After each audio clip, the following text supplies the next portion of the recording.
warahmatullahi wabarakatuh. Saya Irawati Losin. Nah, di sini saya akan mereview materi pertama sampai akhir dari dosen kita Ibu Citra Buana Halim. Nah, pada pertemuan pertama kami itu pembahasan tentang wisata, wisatawan, pariwisata.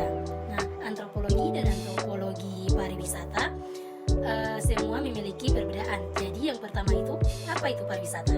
Nah, wisata adalah sebuah kegiatan perjalanan ke suatu tempat atau ke suatu objek wisata, ke objek wisata yang lain yang dilakukan hanya untuk menikmati daya tarik saja dan bersifat untuk sementara.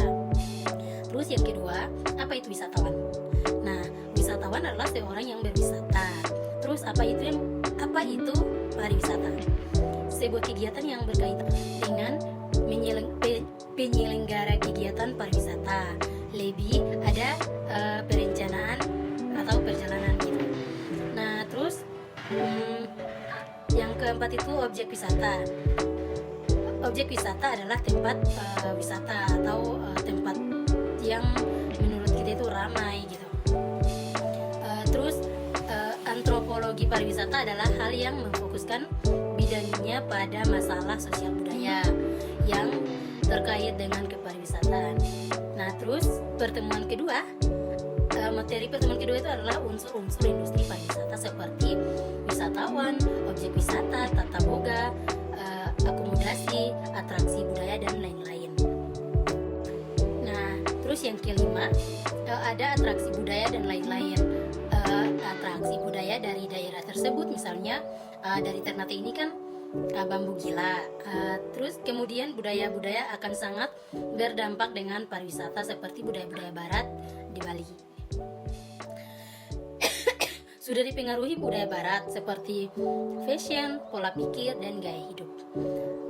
Terus pertemuan ketiga, sementara terkait objek wisata, apa yang ditawarkan produk budaya atau atraksi budaya, pemasarannya, presentasi terkait objek wisata, apa yang ditawarkan produk budaya atau atraksi budaya, pemasarannya kami mempresentasikan beberapa tempat wisata. Saya bersama kelompok itu kami mempresentasikan wisata Pulau Dodola atau di Morotai gitu. Pertemuan 4, jenis-jenis akomodasi. Akomodasi adalah segala sesuatu yang diadakan untuk memenuhi kebutuhan seseorang ketika berwisata. Akomodasi hotel tidak bisa dipisahkan dengan pariwisata karena termasuk sarana pokok pariwisata. Ada banyak bentuk akomodasi untuk perjalanan wisata seperti jenis-jenis akomodasi. Yang pertama, motel atau motor hotel. Biasanya terdapat di sepanjang jalan raya yang menghubungkan dua kota. Penting tersedia banyak perlengkapan dapur dan parkir. Inn atau biasa disebut dengan penginapan sederhana. Banyaknya di Eropa yang hanya menyediakan minuman-minuman saja, terletak di pinggir kota atau pedalaman. Terus yang ketiga ini bungalow, seperti rumah di daerah pegunungan yang biasa dicat warna merah menari, digunakan oleh keluarga ketika musim libur sekolah.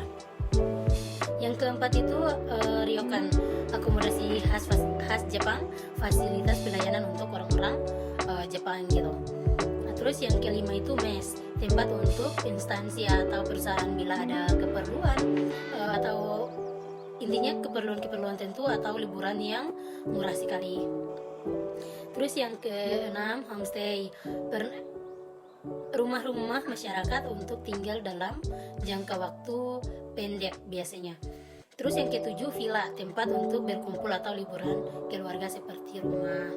8 itu hotel, disewa per kamar dan biasanya fasilitas lengkap seperti kolam atau hiji. Untuk materi pertemuan kelima itu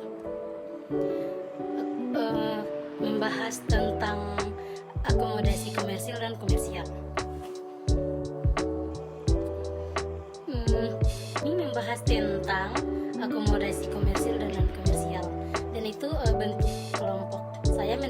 Saya kelompok keempat, yaitu kelompok saya itu mengambil hotel yang ada di Tidore, hotel penginapan yang ada di Tidore sama hotel yang ada di Ternate. Materi ke-6 yaitu presentasi tentang komersil dan komersial. Saya mempresentasikan tentang penginapan komersial dan non komersial. Begitupun sama dengan teman-teman yang kelompok lain, mereka juga mempresentasikan apa yang mereka ambil gitu. Nah, selanjutnya pertemuan ke-7 itu membahas tentang biro perjalanan. Apa itu biro perjalanan? Nah, biro perjalanan merupakan kegiatan usaha yang bersifat komersial yang mengatur dan menyediakan pelayanan bagi seorang kelompok untuk melakukan perjalanan dengan tujuan utama berwisata. Biro perjalanan umum adalah badan usaha yang menyelenggarakan kegiatan perjalanan usaha di dalam or luar negeri. Agen perjalanan adalah badan usaha yang menyelenggarakan usaha perjalanan yang beranjak sebagai perantara dalam menjual atau mengurus jasa untuk melakukan perjalanan. Biro Perjalanan Wisata dan Asosiasi Perjalanan Wisata berada di bawah naungan ASITA, Association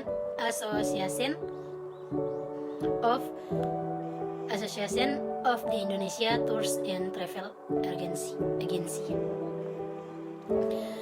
Ruang lingkup menjual dan menyelenggarakan paket wisata, mengurus jasa angkutan perorangan or kelompok, mengurus dokumen perjalanan. Baik, mungkin itu saja.